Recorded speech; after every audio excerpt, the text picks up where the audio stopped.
প্রিয় BA first সেমিস্টারের ছাত্রছাত্রীরা, আজকে আমি যে বিষয় নিয়ে আলোচনা করব সেটি হচ্ছে তোমাদের এডুকেশনের যে জেনারেল পেপার রয়েছে, সেই জেনারেল পেপার থেকে আমি তোমাদের মাইনরে যে প্রশ্নগুলো আসতে চলেছে গুরুত্বপূর্ণ, সেই রকম প্রশ্নের কয়েকটি প্রশ্নের উত্তর সহ আলোচনা করে দিচ্ছি। তো প্রশ্নের উত্তরগুলো তোমরা দেখো, সেগুলো দেখে তোমরা প্রশ্নের উত্তরগুলো ঠিকমতো করে নিও। তো দেখো, শিক্ষার ব্যাপক ও সংকীর্ণ অর্থের মধ্যে তুলনা করো বা পার্থক্য লেখো। সংকীর্ণ অর্থে শিক্ষার উদ্দেশ্য অত্যন্ত সীমাবদ্ধ, শিক্ষার্থী নিষ্ক্রিয় শ্রোতা মাত্র, শিক্ষকই শিক্ষা প্রক্রিয়ার কেন্দ্রবিন্দু, তিনি যে জ্ঞান দান করেন তা অপরিবর্তনীয়। তার শিক্ষাদানের পদ্ধতি হলো মৌখিক পদ্ধতি, শিক্ষার্থীর সক্রিয়তার কোনো প্রশ্ন নেই। সংকীর্ণ অর্থে শিক্ষা পরীক্ষা কেন্দ্রিক। ব্যাপক অর্থে শিক্ষার উদ্দেশ্য অত্যন্ত ব্যাপক ও বিস্তৃত। শিক্ষা ব্যক্তির জীবনব্যাপী ক্রমবিকাশের প্রক্রিয়া। শিক্ষা প্রক্রিয়ার শিক্ষক ও শিক্ষার্থী উভয়কেই প্রাধান্য দেওয়া হয়। এই অর্থে নিত্য নতুন অভিজ্ঞতার মধ্য দিয়ে জ্ঞানের পরিবর্তন ঘটে থাকে। মোট কথা, শিক্ষার ব্যাপক ও সংকীর্ণ অর্থের মধ্যে যথেষ্ট পার্থক্য রয়েছে। এর ফলে এই দুই ক্ষেত্রে শিক্ষার উদ্দেশ্য, পাঠ্যক্রম, শিক্ষক শিক্ষার্থীর ভূমিকা ইত্যাদি ধারণা এক হতে পারে না। শিক্ষার ব্যাপক ও সংকীর্ণ অর্থের মধ্যে তুলনা, তো তুলনাগুলো তোমরা দেখে নাও, একদম 2 পয়েন্ট করে অ্যান্সার করা আছে।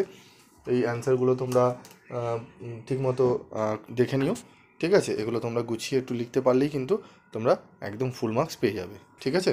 তো দেখে নাও এবং স্ক্রিনশট তুলে নিও। এবং যারা মনে করছে যে স্যার আমরা পিডিএফস লাগবে, তো তারা গ্রুপে জয়েন হও। গ্রুপে তোমাদের বিভিন্ন সাবজেক্টে পিডিএফ নোটস, কোশ্চেন অ্যান্সার সব দেওয়া হচ্ছে। তোমরা পিভি স্টাডি ক্লাসের ফার্স্ট সেমিস্টার যে গ্রুপ রয়েছে সেখানে জয়েন হও। এবং তোমাদের সেকেন্ড সেমিস্টার থেকে পলিটিক্যাল সায়েন্সের ফ্রি ক্লাস চালু হবে। তোমরা ফ্রি ক্লাস যদি করতে চাও অবশ্যই যোগাযোগ করো। তো ফ্রি ক্লাসগুলো তোমরা করলে তোমরা সেখান থেকে কিন্তু 70 থেকে 80% উপরে নাম্বার কিন্তু পেয়ে যাবে অনার্সে। সেইভাবেই কিন্তু পড়ানো হবে। তো যারা যেসব ছাত্রছাত্রীরা একটু পিছিয়ে রয়েছে আর্থিক দিক থেকে, তারা অবশ্যই পিভি স্টাডি ক্লাসের অনলাইন ক্লাস গ্রুপে জয়েন হয়ে যাও। তো দেখে নাও, আলোচনাটা দেখে নাও। উপরে আলোচনা থেকে শিক্ষার কোনো একটি সর্বজনীন সূত্র পাওয়া যায় না। ব্যাপক অর্থে শিক্ষার একটিমাত্র বিশেষ উদ্দেশ্যের সন্ধান পাওয়া কঠিন। আবার এই অর্থে শিক্ষার পরিধিও এত বিস্তৃত হয়ে পড়ে যে কোনো একটি নির্দিষ্ট ধারণা পাওয়া যায় না, ঠিক আছে?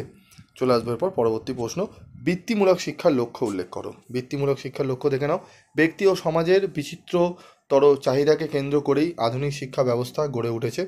প্রত্যেক ব্যক্তির আগ্রহ ও সামর্থ্য সমান নয়, তাই জীবিকার অর্জনের জন্য বিভিন্ন মানুষ বিভিন্ন বৃত্তি বা পেশা বেছে নেয়।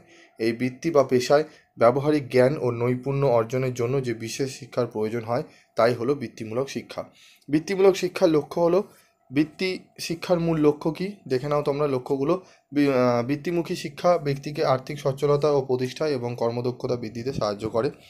3, সমাজের ক্ষীণ বুদ্ধি বা স্বল্প বুদ্ধি সম্পন্ন ছাত্রছাত্রীরা তাদের সীমিত বুদ্ধির জন্য জ্ঞান আহরণের শিক্ষাকে বোঝা মনে করে। বৃত্তিমূলক শিক্ষার মাধ্যমে আত্মবিশ্বাস ফিরিয়ে শিক্ষায় আগ্রহী করা এই শিক্ষার লক্ষ্য। যেসব শিক্ষার্থীরা জ্ঞান আহরণের বদলে অর্থ উপার্জনে আগ্রহ দেখায় তাদের বৃত্তিমূলক শিক্ষা প্রধান লক্ষ্য। শিশুকে ভবিষ্যৎ জীবনের উপযোগী একজন স্বনির্ভরশীল নাগরিক গড়ে তোলা আধুনিক শিক্ষার একটি উল্লেখযোগ্য লক্ষ্য। বৃত্তিমূলক শিক্ষায় এই লক্ষ্য অর্জনে শিক্ষা দেওয়া হয়। বৃত্তিমূলক শিক্ষার মাধ্যমে শিক্ষার্থীকে কর্মের প্রশিক্ষণ দেওয়া এবং অভিজ্ঞতা ও দক্ষতা অর্জনে সাহায্য করা বৃত্তিমূলক শিক্ষার লক্ষ্য। তো ছটি পয়েন্টস এখানে রয়েছে, তোমরা গুরুত্বপূর্ণ পয়েন্টসগুলো দেখে নাও। এবং এই দুটো যদি প্রশ্ন আসে তাহলে অবশ্যই তোমরা কিন্তু লিখে আসবে। এবং পরীক্ষা কেমন হলো অবশ্যই তোমরা জানাবে। এবং আর কোন কোন প্রশ্নের উত্তর তোমাদের লাগবে তোমরা পিভি স্টাডি ক্লাসে কিন্তু কমেন্ট বক্সে গিয়ে কমেন্ট করতে পারো। তোমাদের যে প্রশ্ন বলবে সেই প্রশ্নের উত্তরই তোমাদেরকে বুঝিয়ে দেওয়া হবে। আর পিভি স্টাডি ক্লাস কিন্তু তোমাদের বহু আগে ভিডিও দিয়েছে, তার মধ্যে কিন্তু পিডিএফ নোটস ডাউনলোড সেখান থেকে তোমরা করে নিতে পারো। তো সেই সমস্ত ভিডিওগুলো তোমরা দেখো, ভিডিওগুলো দেখলে তোমরা সেখান থেকে কিন্তু উত্তরগুলো পেয়ে যাবে পিডিএফ নোটস, ঠিক আছে? আজকের মতো এটুকুই, দেখা হচ্ছে পরবর্তী ভিডিওতে। সকলে ভালো থেকো, সুস্থ থেকো।